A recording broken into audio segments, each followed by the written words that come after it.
E agora falando então sobre o item 3, os processos, basicamente, né, então o que seriam processos? Processo, ele é um programa em execução.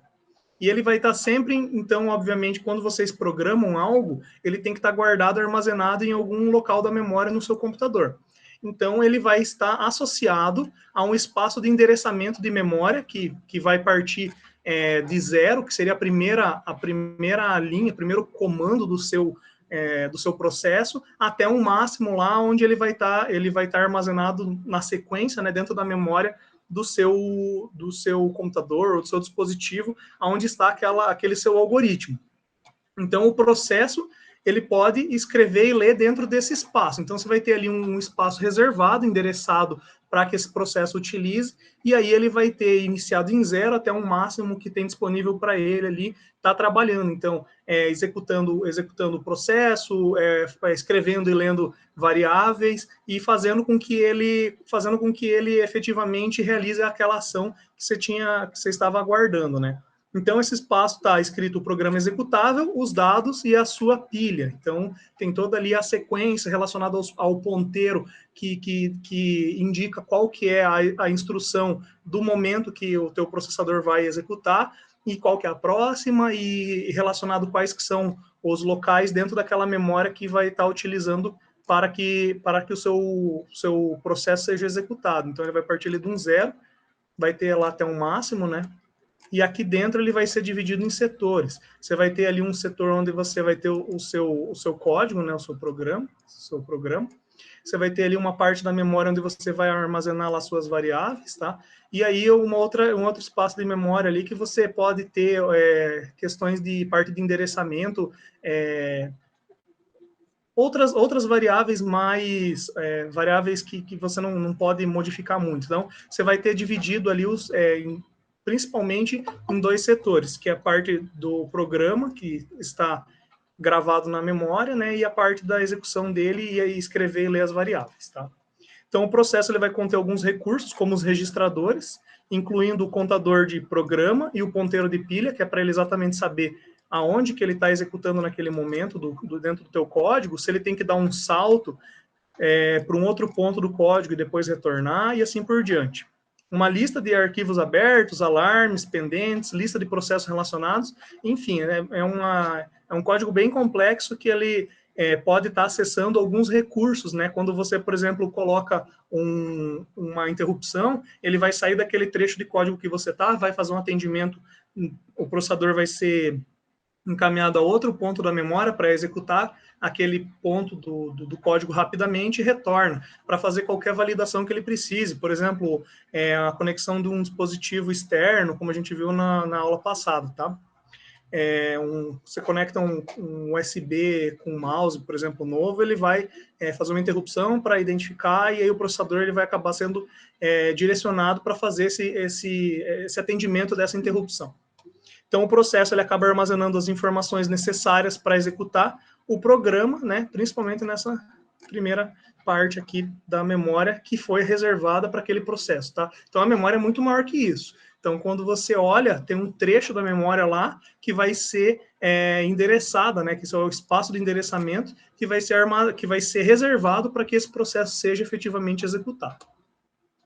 Aí existe o conceito de tabela de processos, que é ela que armazena o estado de cada processo para saber o ponto de parada e reinício. Isso aqui também tem a ver muito, pessoal, com vários processos abertos, né? Então, como saber aonde parou e onde reiniciar cada processo? Você tem, por exemplo, num computador simples, um processador. Esse único processador, ele vai ter que processar todos os seus processos ou os seus aplicativos que estão abertos, e ele vai ter que executar todos eles de forma sequencial. E ele vai executar cada um deles um pouquinho. Então, ele está na primeira aplicação, no primeiro processo, ele vai executar por um tempo, aí ele vai parar de executar, vai para o segundo. Na hora que ele para de executar aqui nesse momento, ele tem que saber em que trecho do código ele estava. Então, aqui está passando a linha do tempo aqui está em nanos, microsegundos, é coisa muito rápida. que os processos eles acabam sendo escalonados, né? Você vai trocando de processo que o teu processador está dedicado naquele momento, e aí você tem que armazenar em que trecho daquele código que você parou, daquele processo. Então ele vai executando vários outros processos. Quando ele retornar para esse processo primeiro, ele vai ter que pegar lá na tabela onde é que ele parou para poder continuar exatamente na sequência correta. Caso isso não ocorra, você vai poder fazer com que o teu processo trave. Geralmente vai acontecer isso, se ele não conseguir dar sequência, ou então você aí pode até tornar o seu sistema operacional inoperante, tá? Então, o sistema operacional ele vai executar e suspender esses processos o tempo todo, fazendo esse escalonamento, e quando ele reinicia cada processo, ele vai buscar essas informações na tabela, né? Então, essa tabela armazena ponto de parada e reinício de cada processo, tá? E essas informações de espaço ela vai armazenar outras informações, né, como espaço de endereçamento, registradores, etc. Isso fica tudo na tabela de processo, tá? Agora, conceito sobre árvore de processos. Um processo pai, digamos assim, vai poder criar processos filhos. E aí você tem uma estrutura que podem formar uma árvore de processos. Geralmente elas vão ser de 2 a 3 níveis no máximo, não é que nem diretórios, tá? A gente tá falando de processo.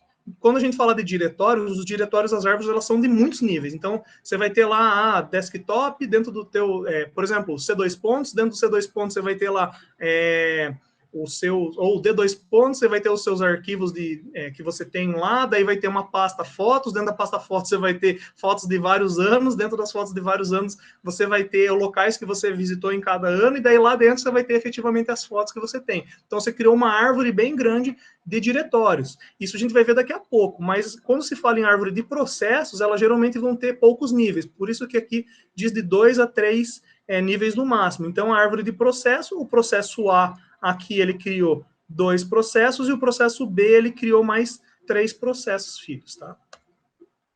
E pode ocorrer, então, a comunicação, né, entre os diversos processos aí que a gente tem diversos processos aí que a gente tem no computador. Então, o processo ele vai poder fazer o quê? Se comunicar com os demais processos. A gente vai, inclusive, fazer isso na prática, fazer comunicação entre tarefas, né? No caso, quando a gente está programando ali no ESP32, essa comunicação ela vai servir para fazer uma sincronização das atividades e finalizar a tarefa. Então, por exemplo, você tem um processo que está sendo executado.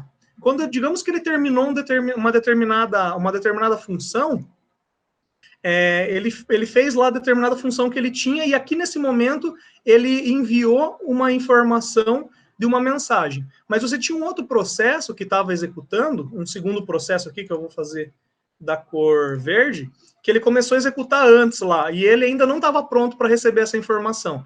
Aí quando ele retornar para ser executado, ele vai ter que fazer tudo o que ele tinha para terminar de ser executado, para só aí então ele poder aproveitar essa mensagem aqui que foi enviada para ele num determinado momento em que ele possa, digamos assim, ele vai fazer uma leitura de várias mensagens. Ele tinha recebido mensagens anteriores. Ele ainda estava processando uma fila de mensagens que ele recebeu. Então, para você tornar isso viável, quando você tem vários processos, você tem lá, por exemplo, 10 processos rodando. Para que você consiga sincronizar todos esses processos trocando mensagens, ele vai enfileirando essas várias mensagens. Então, aqui, se ele estava processando aqui, por exemplo, a mensagem eu vou chamar lá de mensagem 1 aqui, tá? Esse carinha aqui, ele vai enviar a mensagem 5. O processo verde, ele não vai conseguir processar essa mensagem 5, porque ele ainda vai ter que processar antes a mensagem 2, a mensagem 3, a mensagem 4, para daí só então ele processar a mensagem 5. Ele vai pegar dessa fila, ele vai retomando essas várias mensagens que foram enfileiradas para ele poder, então, processar aquilo que foi enviado. Isso traz um atraso, do modo geral, para o teu sistema, só que isso é ínfimo quando a gente compara com essa noção que a gente tem de sistema de tempo real, né? A gente usa os sistemas operacionais, tipo Windows e Linux, a gente tem uma noção ela é só uma impressão de que está ocorrendo em tempo real, mas na verdade não está. Tudo que está ocorrendo, você tem um delay, um atraso. Só que ocorre de uma forma tão rápida que para nós a impressão que dá é que está tudo rodando, executando de forma concorrente, né? Então, eu estou aqui com o processador de áudio, processador de vídeo, eu estou vendo a imagem, o mouse ele está mexendo, conforme eu mexo, não tem um atraso perceptível, mas ele existe ali dentro dos processos. E aí, esse enfileiramento, dependendo quão longo ou quão demorado ele for, né, ele pode, então, tornar aí alguns dos seus processos um pouco mais lentos, ou então imperceptível essa troca de mensagens que você tem entre os seus diversos processos, tá? A comunicação ela pode ocorrer pela rede de internet em processos remotos. Então, é o caso da internet das coisas, né? Você acaba mandando e recebendo notificações entre vários dispositivos. Por exemplo, um temporizador, por exemplo, pode ser utilizado para solicitar novamente algumas informações quando, por exemplo, atrasar ou não houver uma resposta do processo. Então, ele pode solicitar uma resposta de um determinado processo, se em tanto tempo ele não responder, ele solicita de novo, né?